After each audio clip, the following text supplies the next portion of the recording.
Continuamos en esta segunda entrega o segunda clase reflexionando sobre la estética, la sociología del arte y los aportes de algunos autores que hacia los años 60, comienzos de los 60, fines de los 50, reflexionaban sobre cuestiones importantes para esta disciplina de la estética, que al calor de las renovaciones en el diseño, en los materiales, fundamentalmente en la música, pero también en las artes plásticas y la literatura, se venían desarrollando especialmente a partir de la Segunda Guerra Mundial. Habían quedado atrás las experiencias de las vanguardias históricas, interrumpidas por el drama de la Segunda Guerra Europea, de la Segunda Guerra Mundial. Bueno, comenzamos viendo evidentemente posturas divergentes. Una es la de Ernst Fischer, un autor que ha tenido la osadía de cambiarse incluso de seudónimos, ¿no? Peter Widen y Pierre Vidal son algunos de los seudónimos que él ha utilizado. Es un filósofo nacido en Bohemia, hoy podríamos decir Chequia, República Checa. Vivió en Austria buena parte de su vida, especialmente después de la Segunda Guerra Mundial. Su obra es de la necesidad del arte, donde intenta rehabilitar el arte moderno, postergado por el realismo socialista de los ideólogos de lo que él va a llamar la burocracia soviética. Y otro texto muy interesante es En busca de la realidad. El arte y las masas es de 1960-61 aproximadamente. Es de 1963. Fue publicado en 1964, pero traducido al español en 1963. Bueno, una de las funciones más importantes del arte siempre ha sido la de crear una demanda para cuya completa satisfacción no ha llegado aún la hora. Esta es una cita de Walter Benjamin, autor de la Alemania, podríamos decir, de las postrimerías de la Primera Guerra Mundial. Él fallece durante la Segunda Guerra Mundial huyendo de Francia a España. Él era de familia judía y por lo tanto era perseguido por los nazis. En la frontera hispano-francesa es detenido y ahí ingiere una píldora con veneno que termina con su vida. El gran aporte de Walter Benjamin tiene que ver justamente, respecto a nuestro tema, ¿no? Sus aportes son muy importantes en la evolución de las artes, en la evolución de la filosofía de la historia, en la comprensión, podríamos decir, profunda del hombre del siglo XX y de la sociedad, especialmente de la sociedad del siglo XX, y del impacto que tienen las artes en el desarrollo de la cultura contemporánea. Bueno, el aporte que Fischer encuentra a propósito de este tema, de alguna forma marca la inspiración de este seminario en su totalidad. El arte expresa algo que todavía no todo el mundo puede entender, pero que de alguna forma esa expresión ayuda, contribuye a que las mentalidades vayan virando, vayan cambiando hacia nortes, hacia horizontes todavía no explorados. Por eso André Breton, un autor surrealista de origen francés, dice: una obra de arte solo tiene valor si la atraviesan temblores de futuro. Es decir, el arte de alguna forma educa, anticipa y también desestructura las tradiciones, las costumbres, las sensibilidades establecidas. Lo que va a sostener Fisher a propósito de estas dos citas es justamente la paulatina pero impetuosa, es decir, indetenible, conquista de la cultura que hace la industria cultural, él no la llama así, vamos a decir, los medios de comunicación de masas. El peligro que avisora Fisher lo sitúa en la producción de películas y tiras cómicas, así las llama él, idiotas, factores en la promoción de la estupidez, el vicio y el crimen. Bueno, básicamente la televisión y el cine de Hollywood. Y por eso dice, mire, el anticomunismo no usa métodos abstractos, usa métodos concretos que apuntan a la sensibilidad, al entretenimiento, a las fobias. Es decir, la guerra no se prepara con sutiles obras de arte, sino con una dieta burda. ¿Qué quiere decir esta dieta burda? Bueno, vamos a darle a la gente lo que más la puede estupidizar. Bueno, este planteo se refiere justamente al efecto desintegrador de la industria y de las ciudades modernas que exponen al ser humano, al individuo, a muchos estímulos y sensaciones. Esto afecta su gusto, promueve prejuicios y fundamentalmente lo que genera es una sensación tan intensa de confusión, de desorden, de caos, que los productos de la industria cultural, este arte de masas, trata de aliviar con recetas y fórmulas que no acentúen esta sensación de peligro, que al contrario, la enmascaren. Es necesario, para una propuesta socialista, conducir al público, despertar y estimular su comprensión, acentuar la responsabilidad social del artista respecto de esta forma educativa. Bueno, nosotros estamos a 60 años de estas reflexiones y hoy podemos dudar tranquilamente del carácter pedagógico, del carácter didáctico que se le atribuye en este texto y en otros que vamos a ver hoy mismo al artista. Es nada más que como para que tengamos una idea de para dónde viraba, hacia dónde se dirigía la filosofía del arte, o en todo caso la reflexión socio-antropológica de la producción artística. En este caso hemos elegido autores que tienen una mirada política, que no abstraen la política de la crítica intelectual al arte. Y Fisher avanza con hipótesis, hoy me parece difíciles de verificar.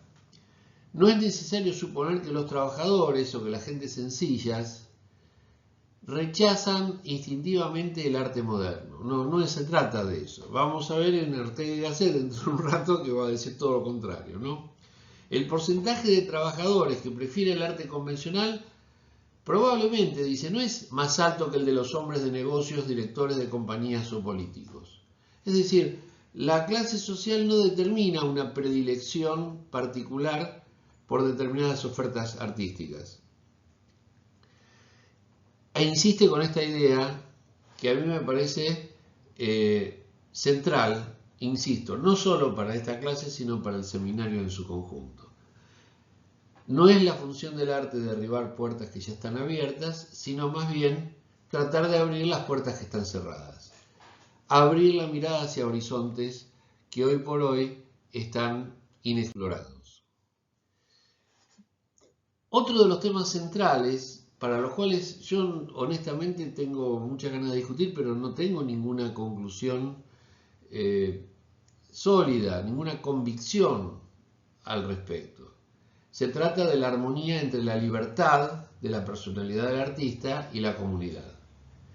El artista ciertamente produce para una comunidad, pero esta idea de comunidad actualmente la podemos deconstruir, bueno, porque tenemos las redes sociales, En fin, porque hemos tenido una sensibilidad diferente respecto de la colectivización que habían impuesto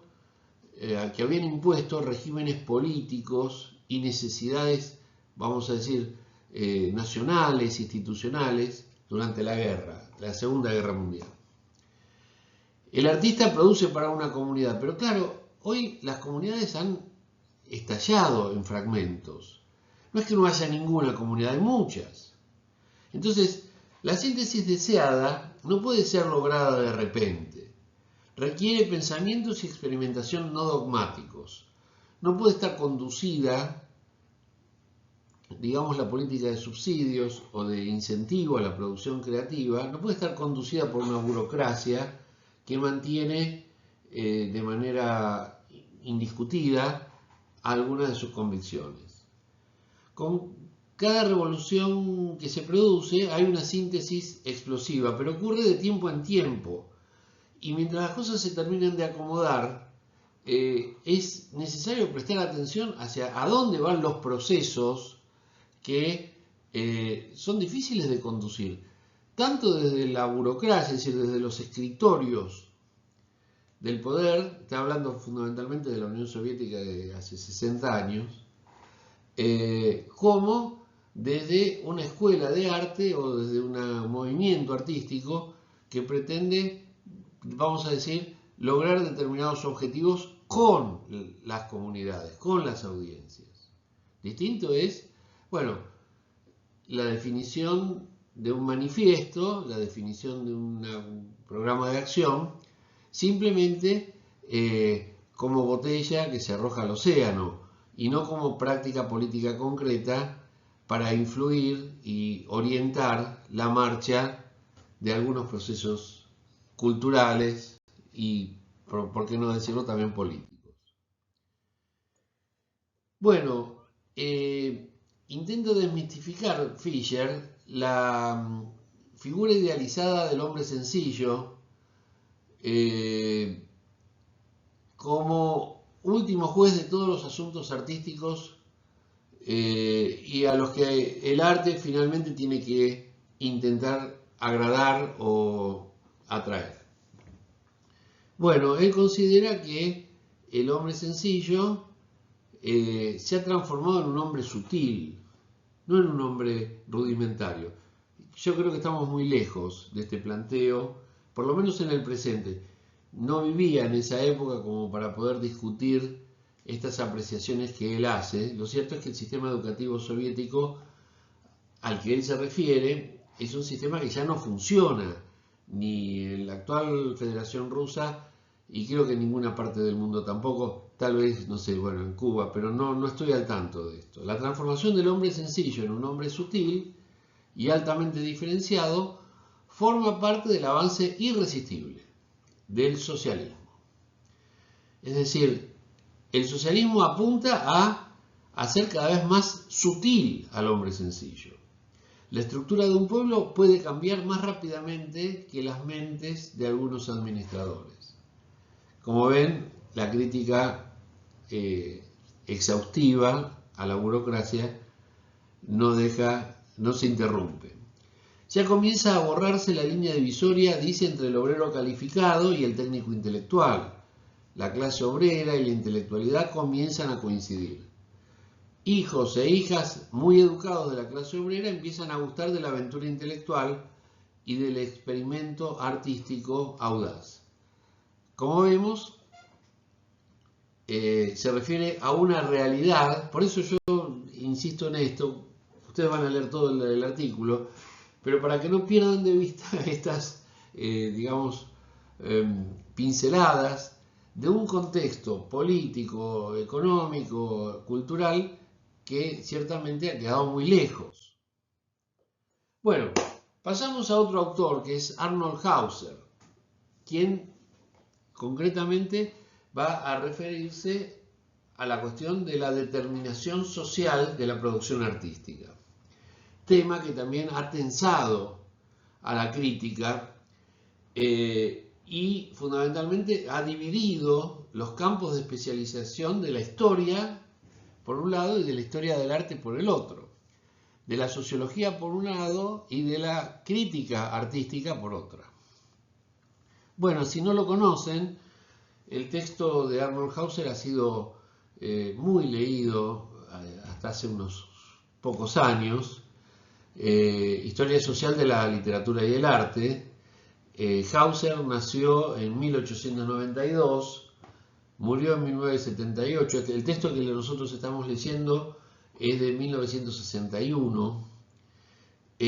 Su propuesta fundamental es un análisis de los fenómenos artísticos en relación con su contexto histórico y social y los fenómenos socioeconómicos donde emerge y obtiene reconocimiento el fenómeno artístico. Podríamos decir la novela, la obra teatral, bueno, hoy podríamos decir la serie, digamos audiovisual, la película, el largometraje, etc. Pensemos que lo que para la juventud, digamos, precoz de estos tiempos, digamos, este formato del short, del reel, del TikTok, etc., era totalmente inconcebible, no solo por razones técnicas hace 60 años, sino también por razones intelectuales y por lo que se llama el contexto epocal que la tecnología suele enmarcar.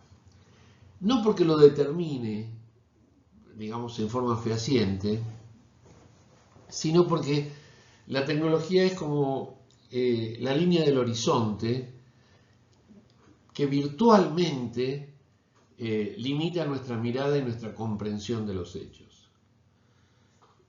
Por eso es importante ver que Hauser rechaza la autonomía de las artes, pues cada sociedad tiene un estilo específico.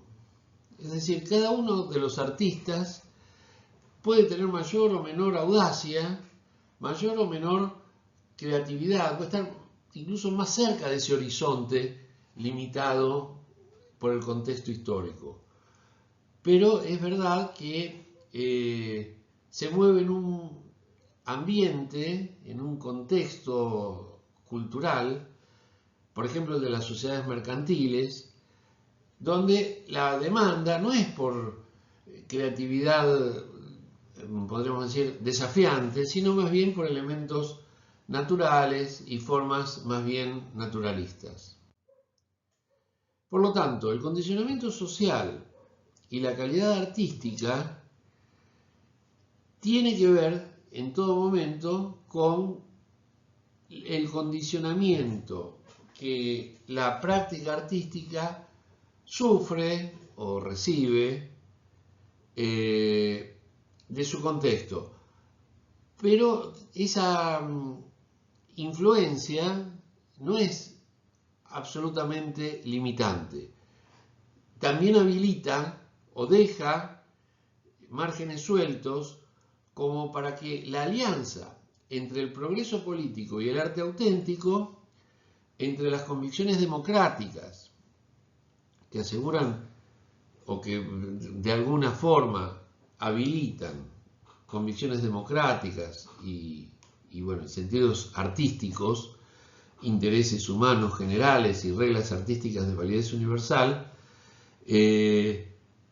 bueno, para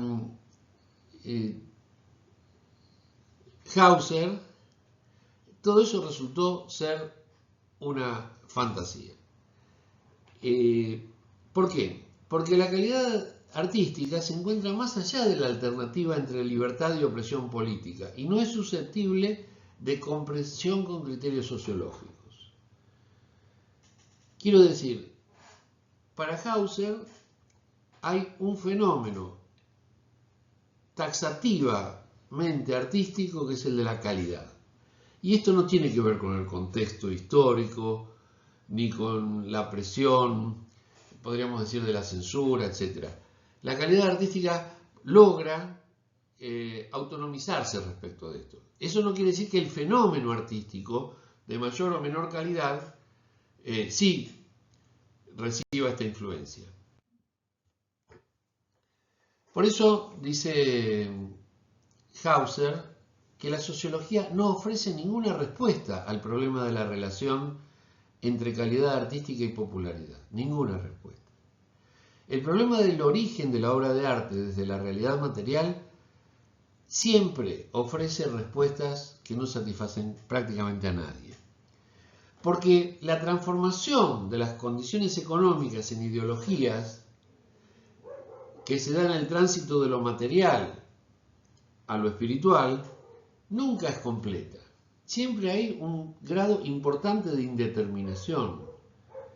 Porque, como diría Nietzsche, no existen hechos. En esta materia no existen hechos. Lo que existen son interpretaciones. Y las interpretaciones parten desde una perspectiva que, por supuesto, no puede ser omnicomprensiva. En ese sentido, Hauser señala, mire, la historia social del arte y la historia del arte no son equivalentes. La historia social del arte, que es lo que él hace, es una historia, podríamos decir, que se atiene a los contextos en los que fueron apareciendo los distintos movimientos. En cambio, la historia del arte se atiene exclusivamente a la evolución o al proceso por el cual fueron introducidas las innovaciones a lo largo de la historia, sin analizar la presión más o menos fuerte que la sociedad o las estructuras sociales ejercen sobre los artistas. Indudablemente hay un campo de especialización, ese es el de la historia social del arte, para analizar estas influencias. Y hay un campo específico, refinado, que intenta evaluar la calidad artística independiente de estos procesos. Particularmente a mí me parece que esta distinción sirve en términos metodológicos, pero no aplica, o en todo caso no me parece útil, en los términos del seminario tal como nosotros lo estamos tratando de ver. Quiero decir, nos preguntamos por el arte, nos preguntamos por la legitimación del arte, nos preguntamos por los contextos políticos en los que se transitan los fenómenos artísticos, y ahí se hace indispensable mezclar categorías de una y otra disciplina, o de las dos disciplinas que Hauser intenta separar.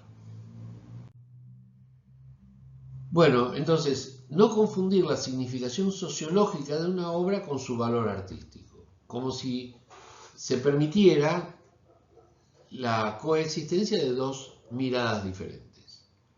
Hay que plantearse la cuestión de si el genio cae del cielo o se forma en la tierra.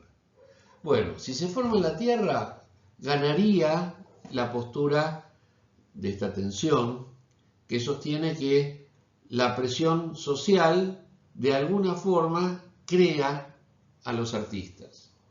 Y los artistas retribuyen esta presión con obras creativas que ayudan a que esta presión se vaya modificando.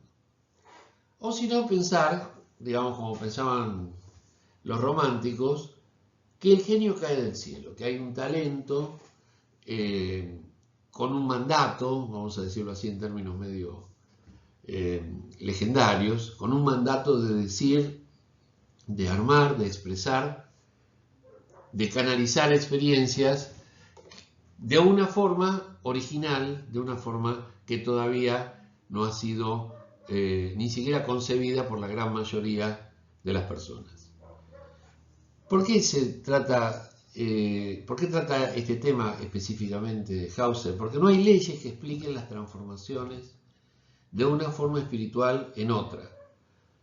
Un cambio de estilo o de moda, la desaparición de una vieja tradición y el nacimiento de una nueva, la influencia de un artista sobre otro, e incluso las distintas fases en el desenvolvimiento de un solo artista. No hay leyes.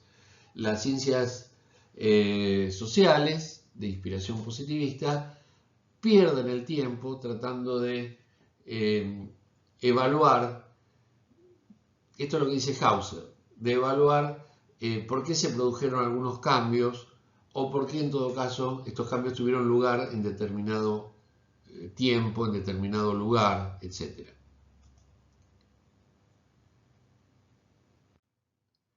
Pasamos ahora a Henri Lefebvre, autor fallecido en 1991. Como ven, casi todos son contemporáneos, nacidos en los últimos años del siglo XIX o primeros del siglo XX.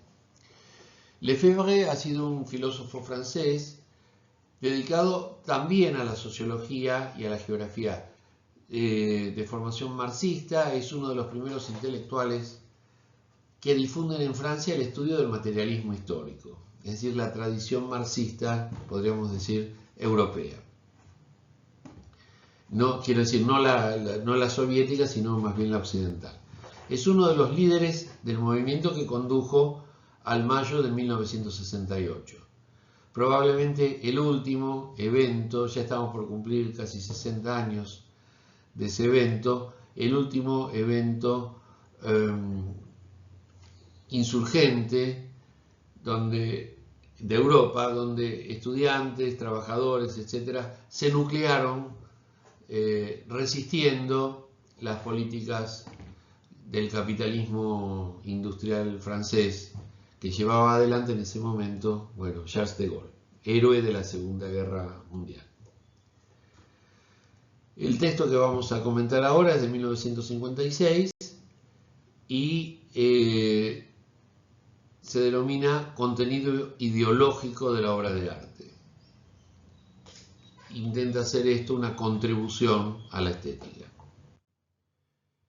¿Cuál es la relación entre el arte y el conocimiento? Bueno, como ustedes saben, el arte puede enriquecer o destruir la emoción, según el momento y la manera en que llega a las audiencias.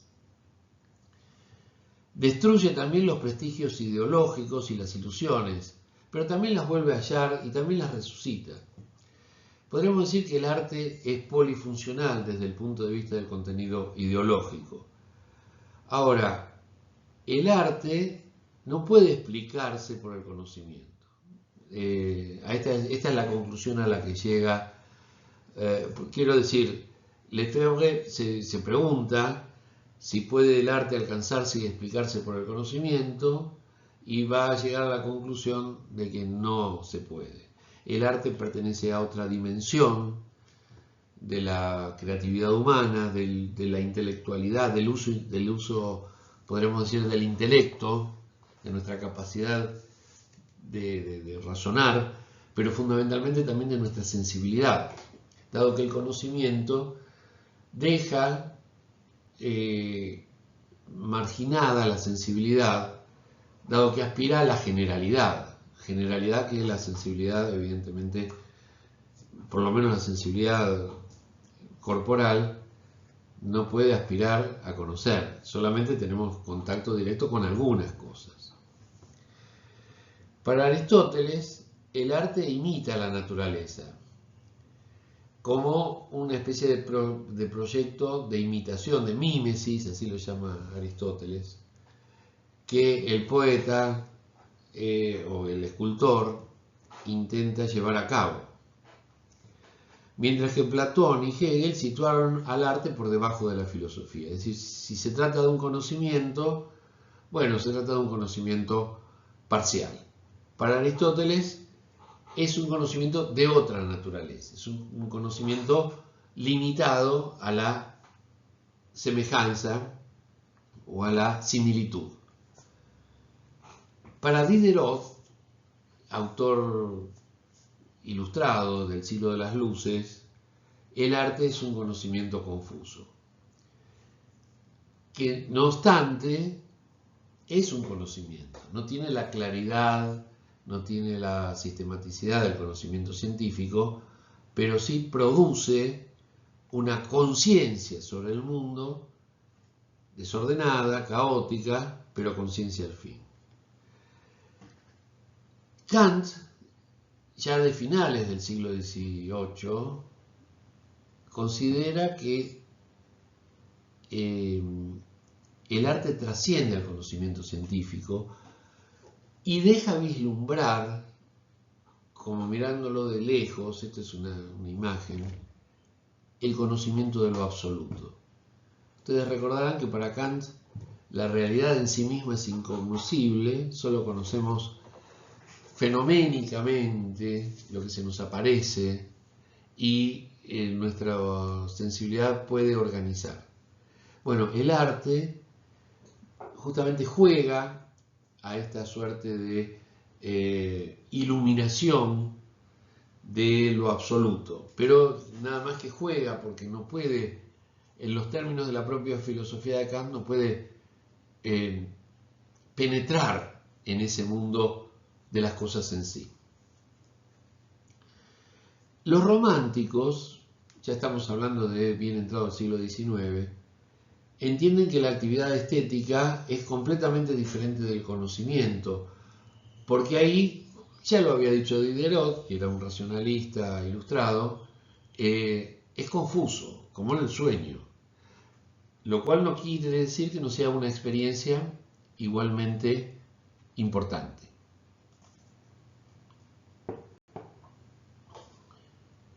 Bien, la actividad estética y el conocimiento derivan de las fuerzas productivas y de la praxis social de una época. Esto es algo así como un principio fundamental que establece el materialismo dialéctico. Nada escapa, por así decir, a la presión que las fuerzas productivas y la praxis social de las distintas épocas ejerce sobre los individuos y fundamentalmente sobre el arte, que implica ideas, representaciones, conocimientos e ideología. Por lo tanto, el arte de alguna forma está impregnado por la ideología dominante, porque expresa lo que el conocimiento conceptual no puede expresar, y de ahí que pueda superarlo, como pretendía Kant, pero como no pretendía ni Hegel ni Platón, que lo subordinaban a facultades intelectivas superiores. Entonces, el artista utiliza, sensaciones, emociones, imágenes, para imponer un poder emocional directo y provocar una actividad distinta de la actividad práctica. Esto es muy importante. Otros autores, Schopenhauer, por ejemplo, van a considerar que el arte es como el domingo de la vida, es una especie de metáfora. Es decir, el arte genera la despreocupación por lo que las presiones sociales dominantes, el arte sería como un descanso, un alivio a esas preocupaciones, a esas presiones ejercidas fundamentalmente por las relaciones de producción. Lo vamos a ver también hoy mismo en Marcuse, dentro de un ratito. Dice Lefebvre, la obra es para contemplarse, mirarse o escucharse. Es decir, es un camino de salida, a pesar, un camino de salida de la experiencia cotidiana, a pesar de que tiene impregnadas las púas, las agujas del presente.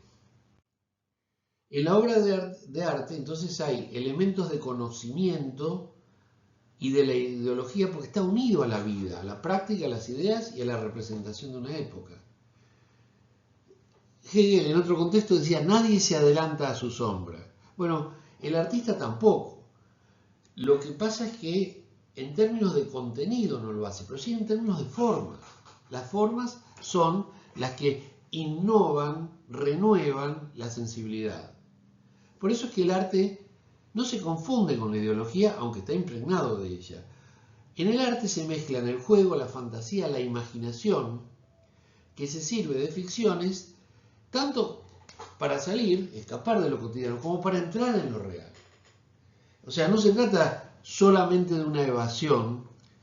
Podríamos decir como pueden ser hoy algunos juegos, algunos games, que nos someten a una realidad virtual completamente distinta de la realidad cotidiana y solo nos entretiene. No salimos de ese mundo, si es que logramos salir, con una sensibilidad renovada o más intensa.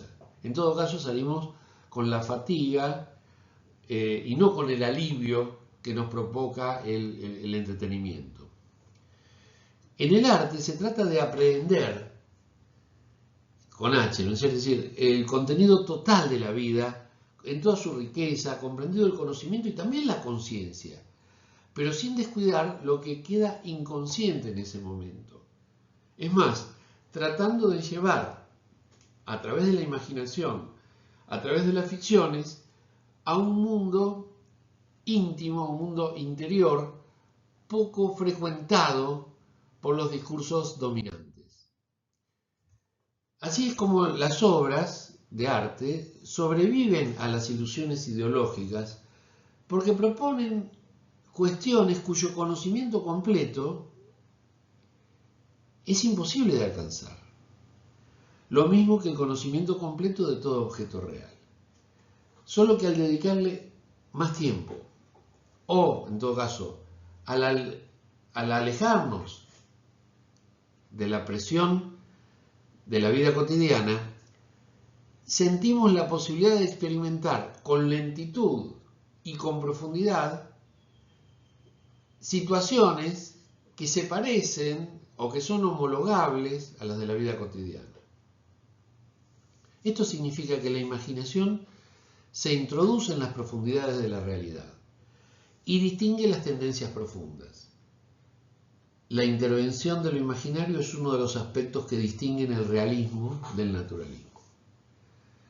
Justamente porque el naturalismo niega la posibilidad de la imaginación y prefiere, como lo haría Aristóteles, ensalzar la similitud. Pero la similitud según un régimen de observación que se queda en la superficie, que no va a lo profundo. El camino de lo sensible a lo intelectual es lo que hace la tarea crítica ideológica. Tratar de ver los fundamentos, podríamos decir teóricos o ideológicos de determinada construcción, pero que el camino inverso lo lleva a cabo el artista, o sea, parte de lo intelectual para expresarlo de manera sensible. Es así como la obra de arte se dirige a la sensibilidad, que es una función distinta de la inteligencia. Cuando nosotros hablamos de inteligencia artificial en el mundo de hoy, perdemos de vista el hecho de que, por lo menos hasta donde yo conozco, los desarrollos apuntan a una suerte de matematización de la experiencia humana y no a una hipersensibilización de las diferencias. La matematización pasa por encima de las diferencias, dado que abstrae las formas concretas. Bueno, la inteligencia procede por análisis y se mueve a través de razonamientos, deducciones, conceptos. Es la inteligencia artificial, que no tiene la capacidad, por lo menos no se ha desarrollado todavía, que tiene el artista, de penetrar en las sensaciones, en las emociones y encontrar en las imágenes no simples parecidos, no simples efectos visuales, sino también efectos o en todo caso despertar sensaciones emotivas. La obra de arte es un poder emocional directo y extrae de la práctica una parte de su riqueza y de su contenido. De lo contrario, caería en la impopularidad. Sobre la impopularidad hablaremos dentro de un rato cuando veamos un artículo de Ortega y Gasset. Bueno, la actividad productora de arte es una actividad diferenciada. Es absolutamente sui generis. No tiene que ver ni con la industria, ni con nada de eso. Esto es lo que dice hace 60 años este autor Lefebvre. La metafísica del arte corta las relaciones y lleva a lo absoluto un elemento aislado.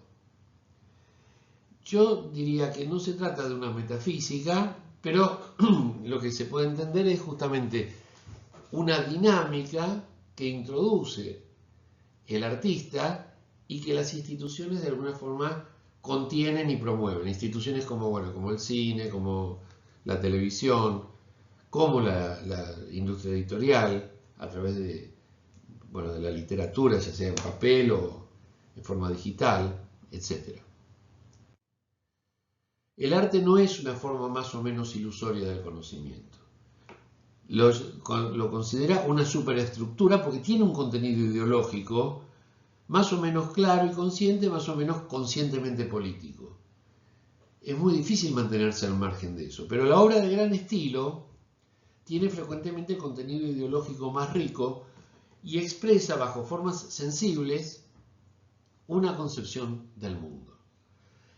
Que uno no lo quiera ver, que uno no lo quiera reconocer, me refiero a ese uno, podríamos decir el espectador medio, no el crítico, como podríamos aspirar a ser nosotros. El crítico sí lo ve, sí lo advierte.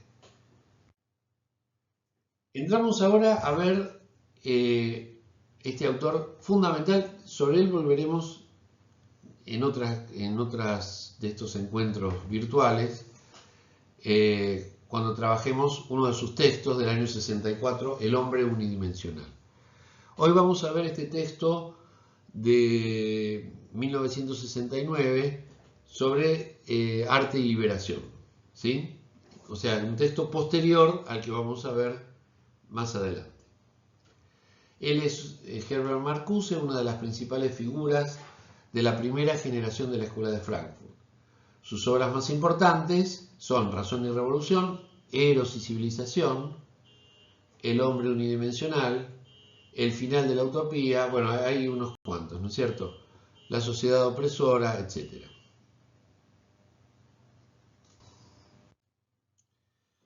Bueno, comienza el texto imaginando la sociedad como obra de arte. El arte trasciende la realidad dada, trabaja en la realidad establecida contra la realidad establecida. Y este elemento trascendente es inherente al arte, a la dimensión artística. A diferencia de lo que habíamos visto recién en Lefebvre, Marcuse va a pensar fundamentalmente en el impacto que la forma artística, no tanto el contenido de la obra, guarda o tiene respecto de la experiencia, dado que reconstruye los objetos de la experiencia. Como si dijéramos, la forma artística nos aleja de las formas dominantes de percepción y sensibilización que la sociedad industrial ha introducido. Porque el lenguaje del arte está obligado a comunicar una verdad, una objetividad que no es accesible al lenguaje ordinario y a la experiencia ordinaria. Marcuse parte de la idea de que la alienación del industrialismo, vamos a decir, de la sociedad contemporánea, de las sociedades avanzadas técnicamente, han vaciado la capacidad expresiva del lenguaje, pero no hasta el punto de haber destruido toda posibilidad de esa expresión. Lo que sí ha ocurrido es que esa capacidad ha quedado refugiada, reducida al ámbito artístico. Por eso es que el arte es una crítica del conocimiento pintada o modelada. Es decir, no tiene la forma del lenguaje verbal, sino que tiene la forma del lenguaje visual, de las prácticas de las artes visuales. Y en ese sentido rompe contra esta cosificación que ha sufrido el lenguaje en la sociedad industrial. Entonces, en la forma estética, el contenido material se reúne, define y arregla para obtener una condición en la cual las fuerzas inmediatas, las que no están dominadas de la materia, sean dominadas, vamos a decir, reordenadas. Como si dijéramos, usamos otro idioma, no se trata de un idioma, se trata de un lenguaje, es un poco más estructurado, que a través del arte logramos percibir lo que nuestra sensibilidad cotidiana oprimida no logra atravesar. La forma, entonces, artística es la negación, la impugnación. Por lo tanto, es el dominio no del orden, sino del desorden, de la violencia, del sufrimiento. Quiero decir, de quienes padecen la violencia, de quienes sufren esta opresión. Incluso cuando esta forma presenta desorden, violencia y sufrimiento. Porque ese es el contenido, la forma es diferente. Este es el triunfo del arte logrado sometiendo el contenido al orden estético, que es autónomo en sus exigencias. Esta particular teoría del arte, ya avanzada la vida de Marcuse, no la pudo continuar, no la pudo, vamos a decir, pulimentar como para que resulte más claro. Pero sí se ve que la necesidad estética del arte supera la terrible necesidad de la realidad. Hay como un plus, digámoslo así, espiritual, metafísico. Es difícil hablar de lo espiritual y lo metafísico en un autor materialista. Pero lo que tenemos que ver es más bien el perfil psicoanalítico con que intenta justificar o fundamentar sus apreciaciones Herbert Marcuse. Se trata de sublimar el dolor y el placer, el sufrimiento ciego de la naturaleza del hombre asume un sentido y una causa que la justicia poética, es decir, que el reordenamiento de la experiencia cotidiana lograda por el arte viene a cumplir. Se pregunta, como se lo había preguntado también Adorno, otro filósofo de la Escuela de Frankfurt, ¿vale la poesía después de Auschwitz, después de un campo de exterminio diseñado y sostenido nada más que para la destrucción de cientos de miles de vidas humanas?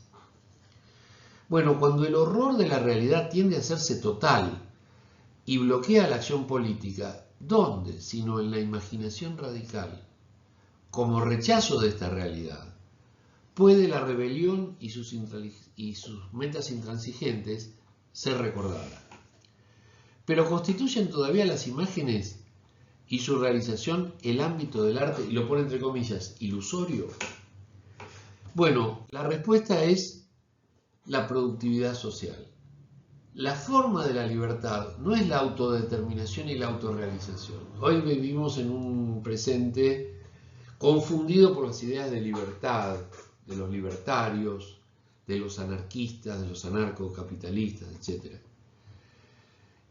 A nadie le llama la atención la clara contradicción que hay entre la lucha por la libertad que ejercen en contra del Estado y la defensa de un orden injusto, defensa materializada en fuerzas represivas, que ejerce el propio Estado. Esa terrible contradicción queda opacada porque de eso se trata la realidad. No me refiero a la realidad del arte, sino a la realidad que el arte tiene que denunciar.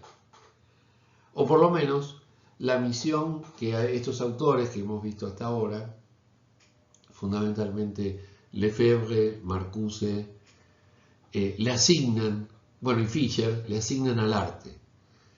Despertar y conducir a las masas. La forma de la libertad no es la autodeterminación y la autorrealización, sino la realización de metas que engrandecen, protegen y unen la vida sobre el planeta. No se trata de una fragmentación hiperindividualista. El arte no apunta a eso, apunta justamente a fortalecer lazos de solidaridad. Bueno, hasta bien entrados los 70, cuando todavía no había caído el muro de la Unión Soviética, y si bien se planteaban críticas a la gestión del socialismo real, todavía cabía la idea de una solidaridad creciente. La autonomía generada de esta forma por las formas de la libertad encontraría expresión en las relaciones individuales entre los hombres, fundamentalmente en su lenguaje renovado y en su silencio, en sus gestos, en sus miradas, en su sensibilidad, en su amor y en su odio. Lo bello sería una cualidad esencial de la libertad. Pero como ven, no se trata de una libertad hiperindividualista, sino de una libertad sostenida fundamentalmente por lazos de concordia, o en todo caso de resistencia frente a la opresión. Finalmente, en este texto del año 56, José Ortega y Gasset va a referirse a la cuestión de la popularidad o impopularidad del arte nuevo. Ortega y Gasset pertenece a otras tradiciones, no es la de Lefebvre, no es la de Fischer, no es la de Marcuse y tampoco es la de Hauser. Él es un exponente principal de la teoría del perspectivismo y de la razón vital e histórica, que se sitúa en su juventud a comienzos del 1900, es decir, a comienzos del siglo XX. El texto, si bien es de 1956, fue publicado en ese año, pero en realidad él había fallecido un año antes. Vamos a la impopularidad del arte nuevo, que aporta a todo nuestro planteo de esta unidad una semilla más para este gran almácigo que es el planteo de la estética contemporánea. Dice Ortega y Gasset que los efectos sociales del arte son tan alejados de la esencia estética que no parece posible penetrar con ellos en la intimidad de los estilos. Así como Hauser considera infértil Ortega y Gasset la preocupación sociológica por el arte. ¿Por qué? Porque esta práctica artística del arte nuevo, pero fundamentalmente acompañado por esta sociología que analiza los efectos sociales del arte, divide al público en dos clases de hombres: los que lo entienden y los que no lo entienden. Unos poseen un órgano de comprensión negado, los que no lo entienden. A los otros, o sea, poseen lo que los otros no tienen, que son dos variedades distintas de la especie humana. Tómenlo esto, obviamente, en forma irónica. El arte nuevo no es para todo el mundo, como lo fue el arte romántico. El arte nuevo va dirigido a una minoría especialmente dotada. Se refiere fundamentalmente a las prácticas artísticas emergentes luego de la Segunda Guerra Mundial, donde muchos artistas renovaron sus agendas creativas. Por eso es que el arte nuevo contribuye a que los mejores, esto entre comillas, se conozcan y reconozcan entre el gris de la muchedumbre y aprendan su misión, que consiste en ser pocos y tener que combatir contra los muchos. Comparen esto con lo que decía Fischer. Para Fischer, por supuesto, Fischer conoce la estructura cultural del socialismo soviético y ve una creciente sensibilización, una creciente sutileza en el hombre sencillo que trabaja en las fábricas. Para Ortega y Gasset, esto es lisa y llanamente en la sociedad que él analiza, digamos la sociedad occidental. Él ya para esa época vivía en España, había vivido un tiempo fuera de España, pero a mediados o a fines de los 40 él se muda, se establece de nuevo en Madrid. En la vida contemporánea entonces hay una injusticia irritante, el falso supuesto de la igualdad real entre los hombres. Él es un elitista y considera élite justamente no a los que entienden el arte nuevo, sino a los que presionan por un arte comprensible, por un arte cercano a su propia experiencia. Sin embargo, el propio Ortega y Gasset se mantiene distante, más que distante, displicente con esta demanda. Dice, quien busca el conmoverse con los personajes de una obra de arte y acomoda su percepción espiritual, no verá la obra de arte. Recuerden lo que decíamos con Hauser, la calidad artística y el hecho social que es el arte. Son fenómenos totalmente distintos. Ha habido, por lo menos en estos autores está claro el testimonio,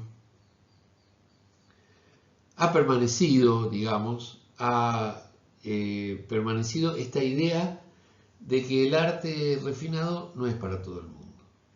Y el arte nuevo es un arte impopular precisamente porque es dirigido a una minoría demasiado estricta. Pero él dice, ¿este arte nuevo es artístico además de impopular? Mire, la mayoría de la gente es incapaz de acomodar su atención a lo formal de la obra de arte. ¿Recuerdan lo que veíamos con Marcuse? Es la forma la que renueva el intelecto, la que impulsa la solidaridad.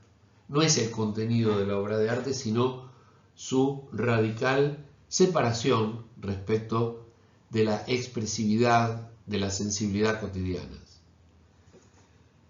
La mayoría de la gente pasa a través de la obra de arte sin fijarse y va a revolcarse apasionadamente en la realidad humana aludida en la obra.